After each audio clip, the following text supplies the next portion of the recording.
Ahoj, připravil jsem si pro vás krátký díl, jak zničit enderbejce. Když je nad tím portálem, aby to do něho nespadlo třeba. Nebo aby si to neportlo někam. Takže, hezky vám to teďka ukážu.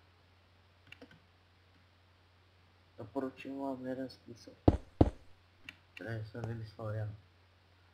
Piston jde nad to a pak ho zmáčknu a máte hnedka vajíčko. A já mám dvě. No to je jedno. Jedno vyhodím. A sami jste to viděli. Že mám vajíčko. Když já vám to ještě jednou zopakuju. Koukejte. Znovu. Schválně si ho dám pryč. A koukejte. A mám ho zase. A neportnu se. Vidíte? Ahoj u dalšího dílu.